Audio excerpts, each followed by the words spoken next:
Alright kids, so for this episode of Storytime, I am going to read you all a story or fan fiction or whatever that Pull the Plug wrote about me on their 300th episode of their podcast. And from my understanding, they think it's a bestseller. Maybe. I don't know. So, I'm just going to read it as they wrote it on the fly, and we'll go from there. Cue the music, because I need to make this video music related somehow, and we'll begin. One day, in the lands far to the north, it's blustery snow. Pine trees are swaying in the wind, and a lone warrior, huddled, walking to the trees slowly, through feet of snow, wrapped in bearskin cloth, is the warrior Phil Marques. Really? And he has come to this region to slay the legendary ogre of the forest. I didn't know we had one of those in here. I thought they existed in... whatever. So as he wandered through the forest, with his bow in hand and arrows on his back, because of course everyone knows you only slay ogres with fire and pitchforks. Wait, is that even right? Nope, this time around it's the special arrows, and he wandered into the forest knowing that he could easily be defeated, but he was the only one that could take on this mission, and so he took it upon himself and knew that he had to. Yep, that perfectly describes what I do on Wednesdays.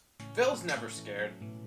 Phil was this beauty of a man, gorgeous beard, nice tight body, and kinda smelled like roses. Well, thanks for that, guys, because usually my mom tells me I smell like Wendy's. Phil always knew that he was the only one that could possibly do this mission.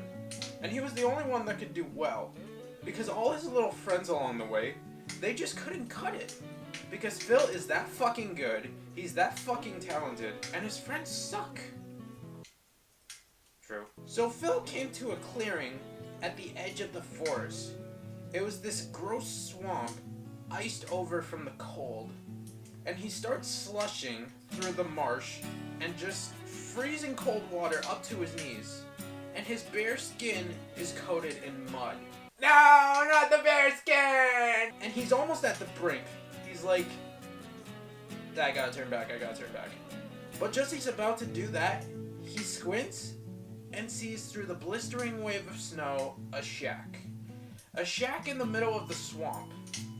The ogre shack. What is with them and the obsessions with ogres? Who put Jack in this? So then as he was in the swamp, and he's like, how do I get to the ogre shack? And that's when a creature out of the corner of his eye started approaching him. At first he was terrified. Then he realized that this was a friend, not a foe, and a moose. Lifted him onto his back with his antlers and said, don't worry, Phil. I got you. I'll carry you to this ogre's shack. Because Phil's a beastmaster and is in full beast mode. And the two carried on until they got to the shack. See, that's kind of a rule here if you want to live in Canada. You gotta at least be friends with at least one moose. So it was Phil and the moose. The moose's name was Elliot, and he was on the loose. Wait, that sounds familiar. Elliot Moose is on the loose. So Phil and Elliot went to the ogre's shack, busted the fucking door down, made him look fucking stupid. Ogre's sitting there naked. He just filleted his mignon. And Phil decided to hop into the bed with him. Okay, so I skipped the fight and maybe I didn't offer him to take him to dinner or something. Nope, straight to the bedroom. Didn't want to kill the ogre. He just wanted to love the ogre. Because Phil, he's a nice soul.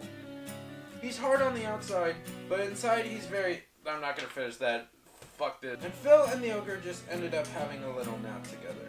So that was a long trip. I walked through a forest, finding a shack, and I ended up going to bed. Very productive day I did. So he laid down the bow and arrow, lay down with the ogre, but knowing Phil, you know what he did? Like a smart man? He went ahead and set up his camera. Oh no. Marques videography.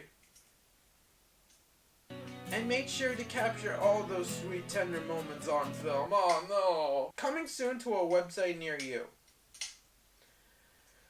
So basically, they're trying to make Shrek is Love, Shrek is Life sound tame. I don't want to get into this anymore. I'm in a relationship. I can't... How do I feel...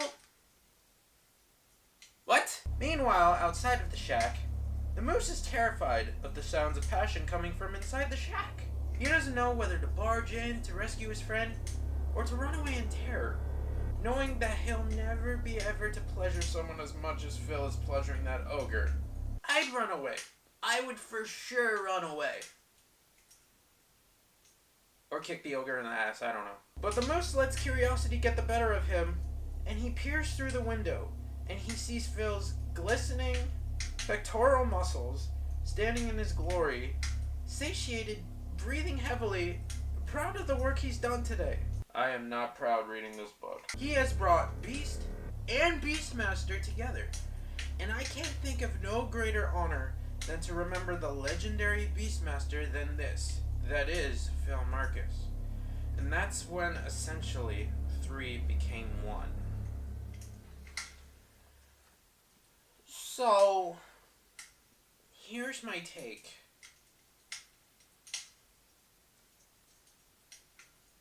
If someone is able to get Chris Pratt to play the ogre, I'm down.